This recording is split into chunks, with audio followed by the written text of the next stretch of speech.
Bonsoir tout le monde les gens. Allez, ce soir une petite recette super simple, mais une tuerie. Vous allez redécouvrir la purée. Donc là, ce soir, ma petite recette, c'est ma recette de ma petite purée de patates façon Joël. Voilà. Donc qu'est-ce qu'il va nous falloir pour notre purée de patates? Ben, c'est pas compliqué.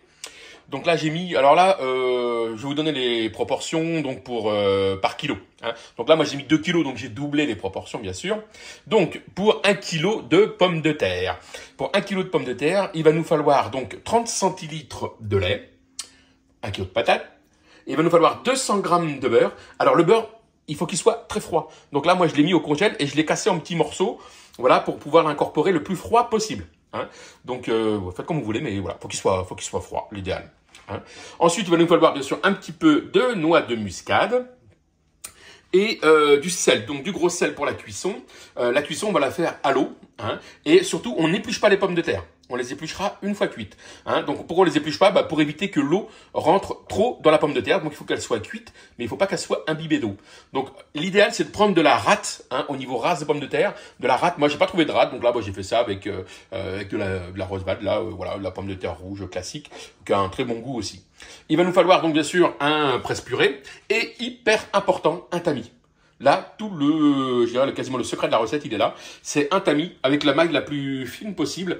Hein, voilà, vous allez voir qu'après, une fois avoir fait cuire nos pommes de terre, on va les passer, on va les faire sécher. Et ensuite, on va passer ça au tamis. Voilà, pour bien avoir une purée lisse et onctueuse. D'accord? Donc voilà. Donc ce qu'on va faire, c'est qu'on va prendre, dans un premier temps, nos pommes de terre. Alors, important aussi, il faut qu'elles fassent quasiment toute la même taille. Pourquoi? Au niveau de la cuisson, il faut que la cuisson soit homogène sur toutes les pommes de terre pour que votre purée soit bien réussie. Donc là, vous voyez, il faut bien calibrer vos pommes de terre. Prenez-les toutes de la même taille. Hein, et on va les mettre donc dans une grande bassine d'eau. Donc on va recouvrir de 3 cm d'eau nos pommes de terre. Donc on les met dans la marmite. On raplie et surtout on garde bien le nombre de litres d'eau parce qu'il va nous falloir 10 grammes de gros sel par litre d'eau.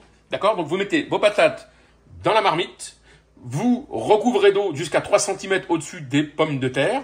D'accord? Et donc vous notez bien le nombre de litres d'eau que vous avez mis et vous mettez donc 10 grammes de sel par litre d'eau.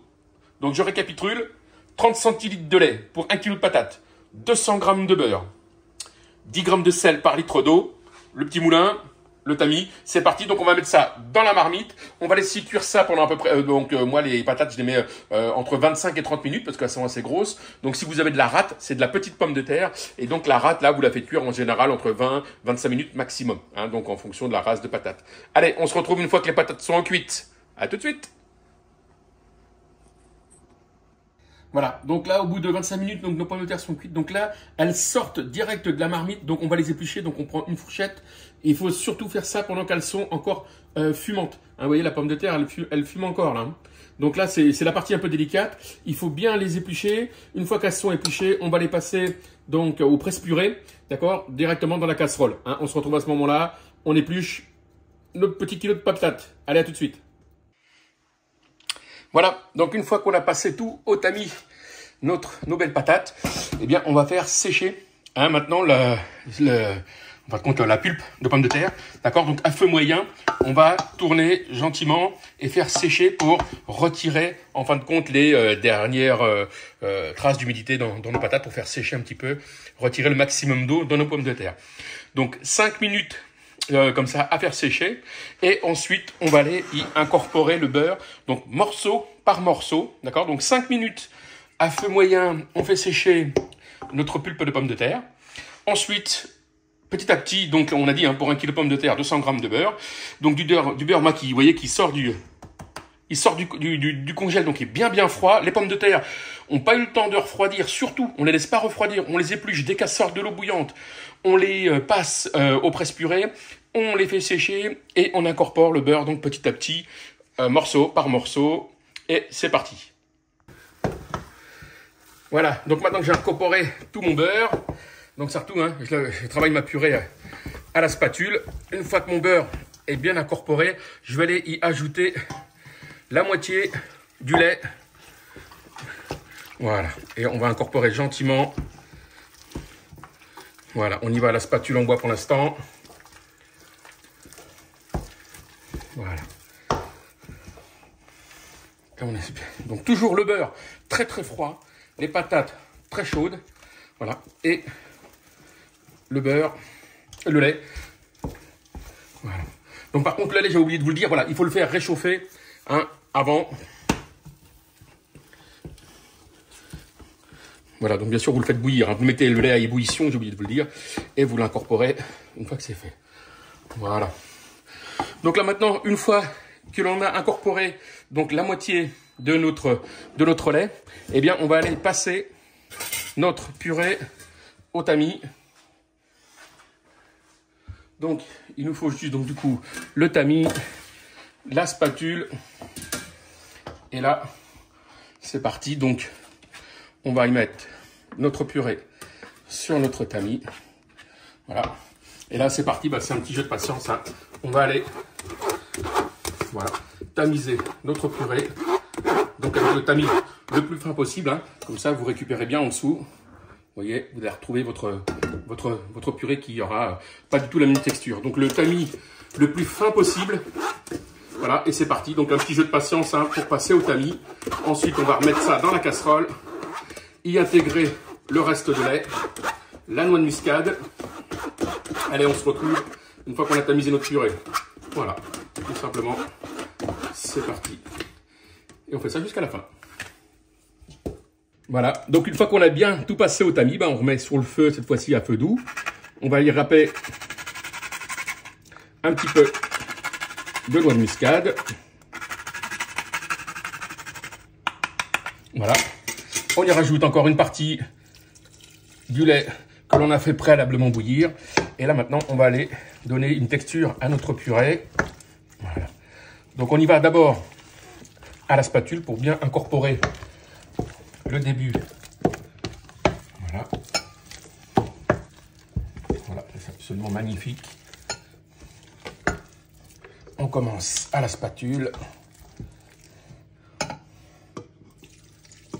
Voilà, gentiment.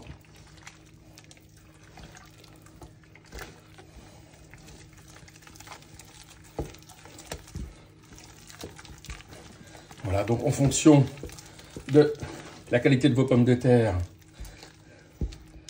voilà, eh bien, vous pourrez rajouter plus ou moins de lait. En général, c'est à peu près 30 centilitres hop, pour 1 kg de pommes de terre. Et voilà. Donc, une fois que ça commence à bien prendre, eh bien là, on va aller terminer au fouet. Là, je vais quand même rajouter un petit peu hop, de lait. Hop, j'en remets une petite goutte parce qu'elle est encore un peu épaisse. Comme c'est une pomme de terre qui boit bien.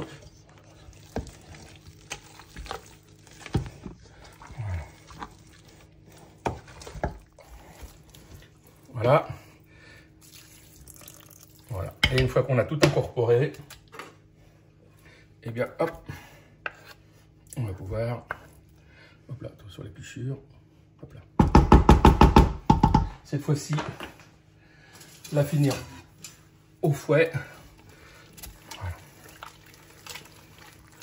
Jusqu'à ce que vous ayez. Et là, il faut la travailler bien fort. Voilà, on finit le reste de lait. Et là, vous voyez, votre purée, elle est bien lisse. Et là, eh ben, vous la travaillez au fouet et c'est terminé. Donc, vous pouvez modifier l'assaisonnement, hein, rajouter du sel si vous voulez. Mais normalement, il y en a eu assez pendant la cuisson. Vous voyez, là, c'est absolument magnifique. Et voilà, on incorpore le lait. Et une fois que c'est fait, il n'y a plus qu'à servir. Hein, donc, évitez le micro-ondes hein, pour ce genre de préparation. Vous voyez, hein, on a un petit peu transpiré hein, entre le moulin, l'épluchure, le tamis et là, notre purée. Hein, vous voyez, donc là, elle est même encore un tout petit peu épaisse. Je vais pouvoir y mettre le reste. Voilà, il me restait quelques gouttes dans la casserole de lait chaud. Voilà. Et on finit de monter au fouet gentiment. Et voilà, il n'y a plus qu'à servir. Et comme disait Joël, c'est simple, mais c'est bon. Allez, bon appétit! Et voilà, une superbe purée façon Joël. Bon, je ne suis qu'un amateur, mais regardez-moi cette texture. Là, c'est absolument magnifique. Voilà. Je vous laisse apprécier, déguster. Et Et à très bientôt pour de nouvelles recettes. Régalez-vous.